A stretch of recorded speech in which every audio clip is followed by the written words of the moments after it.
بسم اللہ الرحمن الرحیم۔ یوں تو ہم لوگ آئے دن کوئی نہ کوئی کہانی اور واقعہ ضرور سنتے رہتے ہیں، لیکن ایسے بادشاہ کی کہانی آپ نے پہلے کبھی نہیں سنی ہوگی۔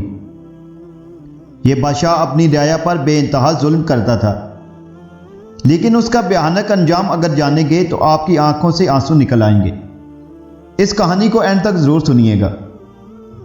پرانے زمانے کی بات ہے کہ ایک بادشاہ اپنی رعایا پر بہت ظلم اور ستم کرتا تھا۔ بادشاہ کو بہت سارا خزانہ جمع کرنے کا شوق تھا، اور جو خزانہ وہ جمع کرتا اور لوٹ مار کر لے کر آتا اسے ایک باہر جنگل بیابان میں ایک خفیہ غار میں چھپا دیا تھا۔ اس خزانے کی دو چابیاں تھیں، ایک بادشاہ کے پاس اور دوسری اس کے خاص وزیر کے پاس۔ ان دونوں کے علاوہ کسی کو اس خفیہ خزانے کا پتہ نہیں تھا۔ ایک دن صبح کو بادشاہ اکیلا سیر کو نکلا اور اپنے خزانے کو دیکھنے کے لیے دروازہ کھول کر اس میں داخل ہو گیا۔ خزانے کے کمروں میں سونے اور چاندی کے ڈھیر لگے ہوئے تھے، ہیرے جواہرات الماریوں میں سجے ہوئے تھے اور دنیا کے نودرات کونے کونے میں بکھرے ہوئے تھے۔ وہ ان کو دیکھ کر بہت خوش ہوا۔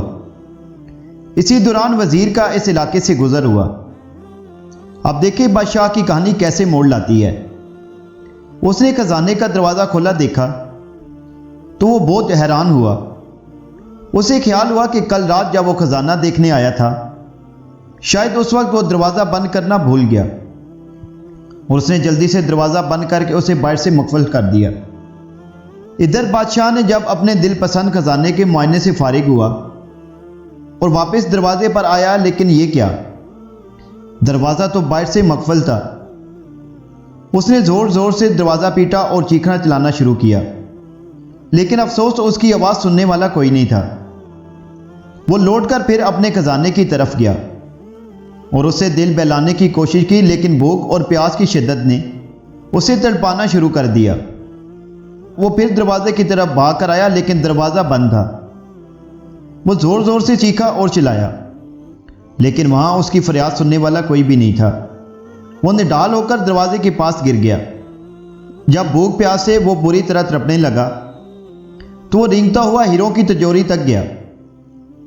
اس نے اسے کھول کر بڑے بڑے ہیرے دیکھے جن کی قیمت لاکھوں میں تھی۔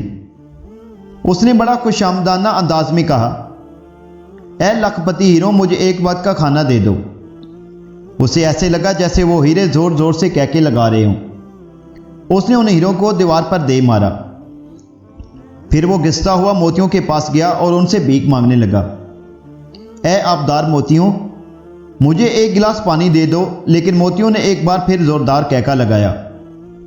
بادشاہ نے اپنے آپ سے کہا، اے دولت کے پجاری، کاش تو نے دولت کی حقیقت سمجھ لی ہوتی۔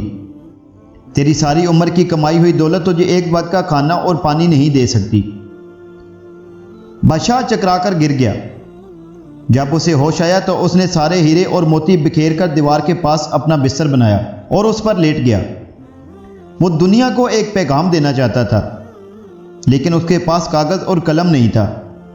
اس نے پتھر سے اپنی انگلی کچلی اور بہتے ہوئے خون سے دیوار پر کچھ لکھ دیا۔ حکومتی عہدیدار بادشاہ کو تلاش کرتے رہے، لیکن بادشاہ کہیں نہیں ملا۔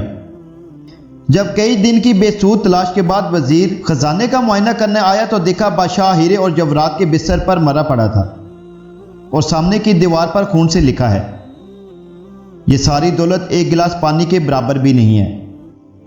دوستوں، بادشاہ کی کہانی سے کیا سیکھا ہے کہ یہ دولت کی قیمت کیا ہے، اور اسے سمجھ آ گیا، اور یہ بھی معلوم ہو گیا کہ کبھی بھی صرف دولت کے پیچھے نہیں بھاگنا چاہیے، جیسے کہ بادشاہ کی کہانی سے معلوم ہوتا ہے۔